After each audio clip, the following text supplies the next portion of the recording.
Salut l'équipe, en ce moment je suis méga créative, c'est trop agréable et comme vous l'avez vu dans le titre, aujourd'hui c'est peinture. Jonah avait envie de couleur au-dessus du canapé, le mur blanc juste derrière moi. Donc j'ai acheté 2 grandes toiles et j'ai lâché prise. Je vous expliquerai plus tard, mais pour l'instant je déballe les toiles et je place tous les petits bouts de bois à l'arrière pour qu'elles restent droites dans le temps. On a dit de la couleur, donc je sors tous mes tubes de peinture et je me lance. Au feeling, je place la peinture un peu partout sur ma toile. Et je vous préviens, dans cette vidéo, vous allez voir que des positions approximatives. J'ai eu de belles courbatures le lendemain, mais c'est comme ça que j'aime peindre. Et comme dans toutes mes vidéos YouTube, lors des activités créatives, j'aime être à l'aise, donc j'ai toujours l'air d'être en pyjama. Voilà, on peut reprendre. Je suis passée au mélange des couleurs pour faire le fond. Je pourrais faire ça toute la journée. J'adore les couleurs, j'adore les nuances, bref, j'adore peindre. Je laisse des zones blanches car elles seront remplies par d'autres couleurs ensuite. Pour ce premier tableau, j'avais envie de couleurs vives qui m'inspirent le printemps. Je suis donc partie sur un vert et un jaune vif, avec de légères nuances plus foncées. Pour le deuxième tableau, j'avais envie de couleurs plus champêtres, plus douces. Donc je place avec générosité les couleurs et je crée le fond petit à petit. J'aime laisser quelques traces de pinceau apparentes et des nuances plus nettes et d'autres plus floues, plus fondues. Tout ça donne une sensation de mouvement, de vie, et en général je peins la nature et je m'inspire énormément d'elle. Du coup, j'aime que l'on retrouve tous ces éléments dans mes tableaux. Tout à l'heure, je parlais de lâcher prise. En fait, avant de créer ma chaîne YouTube, je peignais énormément de tableaux depuis toute petite et en 2022, j'ai fait ma première exposition de peinture. Depuis, je n'avais pas réellement repeint. C'était donc difficile de me remettre dedans, un peu comme si la Tiana d'avant mettait la pression à la Tiana d'aujourd'hui. J'ai donc dû faire un gros travail de lâcher prise pour ne pas rechercher à créer mes magnifiques œuvres d'avant et juste me faire plaisir. D'ailleurs, cela m'a donné envie de vous parler de cette exposition parce que ça retrace vraiment toute une grande phase de ma vie d'artiste et de comment je me suis construite. Dites-moi en commentaire si ça vous dit que je vous fasse une petite vidéo avec les rushs que j'ai encore de l'exposition. Maintenant, on passe à une seconde étape, même principe, je place la peinture et je peins un fond bordeaux que je nuance, une sorte de roche abstraite. Puis je passe à la lune. Avec le reflet du jour, on voit pas grand chose. Elle est hyper agréable à peindre car le bleu du fond se mélange, ce qui donne un effet que j'adore. Petit zoom pour mieux voir cette beauté.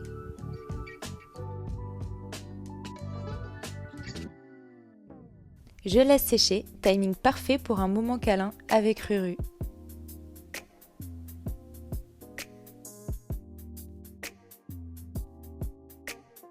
Prochaine étape, je veux donner de la matière à la peinture.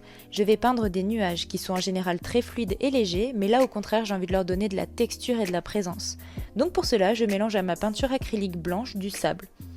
En même temps, je visualise où et comment je vais placer mes nuages. Vous voyez la texture granuleuse ? Eh ben c'est parti. Ces nuages vont créer un lien entre les deux tableaux. Je trace rapidement les contours avec un pinceau fin, puis je remplis avec un pinceau plat plus large. C'est trop agréable comme sensation dans la main. Si vous aimez peindre à l'acrylique, franchement testez, ça change totalement la façon de faire et le rendu. J'aime continuer les éléments sur les bords de la toile. Je fais un deuxième nuage. Je réajuste petit à petit.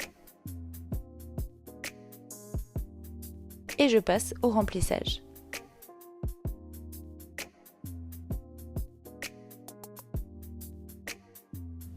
Et attention, petite danse de la joie parce que j'adore ce moment et j'adore le rendu. Et oh, pas de jugement, hein, chacun sa danse de la joie. Je mélange du sable à plusieurs couleurs que je vais ajouter à la roche bordeaux à l'aide d'un couteau de peinture. J'ajoute comme un arc-en-ciel de pétales et de verdure un peu de partout. Et je passe aux fleurs, des glycines violettes.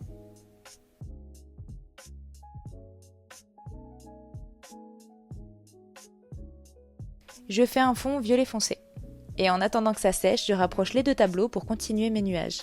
Ils vont permettre de faire un lien entre les deux tableaux, même mélange et même principe que tout à l'heure.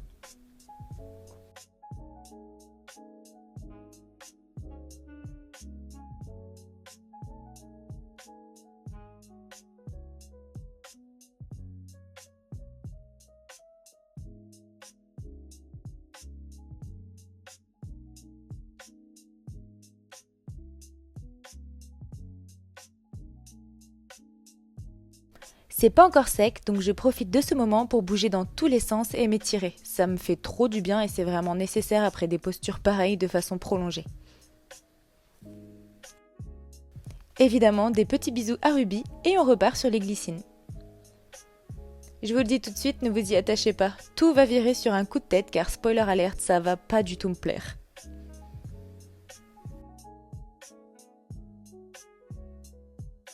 Nous voici dans le moment où je comprends que ça ne me plaît pas.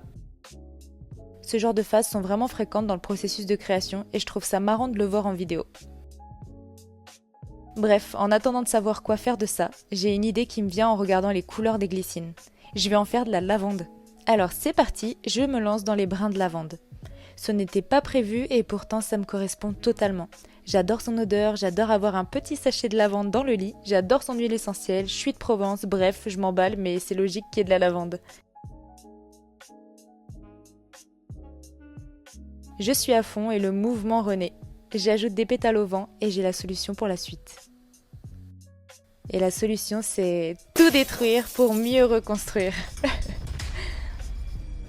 Je mélange, j'étale, je gratte, j'enlève, je mélange, je gratte, j'enlève, j'étale, je gratte, j'enlève, j'étale, je mélange. Et je doute. Et c'est reparti pour un aplat de couleurs. J'ajoute de la profondeur avec le bleu qui participe aux nuances foncées du deuxième tableau. Je mélange avec le blanc et j'associe ce nouveau fond avec celui en dessous tout en laissant des marques nettes. Un peu comme une marque de mon processus de création. Et en jetant un coup d'œil à tout ce que j'ai gratté et enlevé, j'y vois une magnifique palette de couleurs mélangées qui me donne envie d'en créer des nouveaux brins. Avec le même principe que pour la lavande, les voici.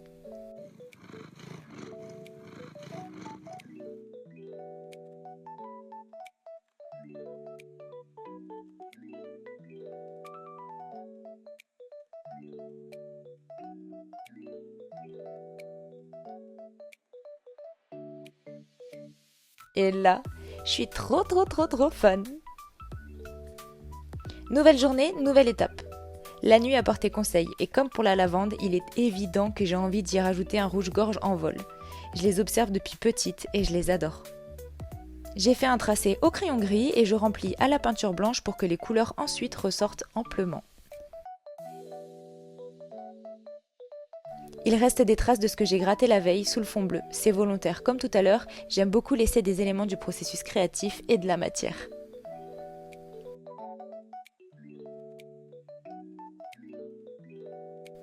Je visualise comment je vais placer mes pissenlits géants et je me lance dans des tiges bleu foncé. J'utilise une palette de couleurs similaires pour les fonds et les éléments des deux tableaux pour leur donner du lien dès le premier coup d'œil. Je fais 3 pissenlits géants. Apparemment, les éléments impairs apportent du dynamisme dans les tableaux. Un peintre me l'a expliqué en analysant mes tableaux durant mon exposition. Je continue avec les graines du pissenlit. J'en fais des longues bleu clair et des plus courtes bleu foncé. Évidemment, j'aime faire des vœux avec, et puis ça me fait penser à Eywa dans Avatar.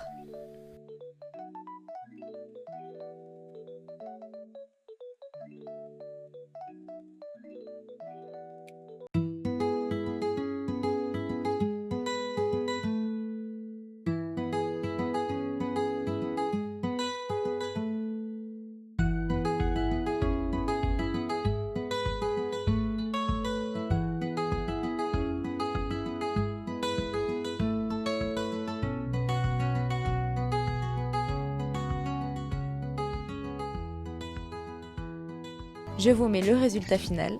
Pas mal, hein? C'est un petit oiseau qu'on a envie de voir à sa fenêtre tous les matins. Après plusieurs jours et plusieurs phases créatives, j'ai terminé mes tableaux. Je les aime énormément et je suis trop fière d'avoir réussi à lâcher prise et à ne pas rechercher ce que j'avais pu créer auparavant. Si vous vous demandez, notre appartement est resté dans cet état avec les tableaux par terre pendant plusieurs jours. Et les chats ont été sages. C'est déjà arrivé qu'au réveil, le matin, je retrouve des traces de pattes sur mes tableaux. Je vous laisse avec des petits zooms satisfaisants et des images finales et je vous dis à bientôt!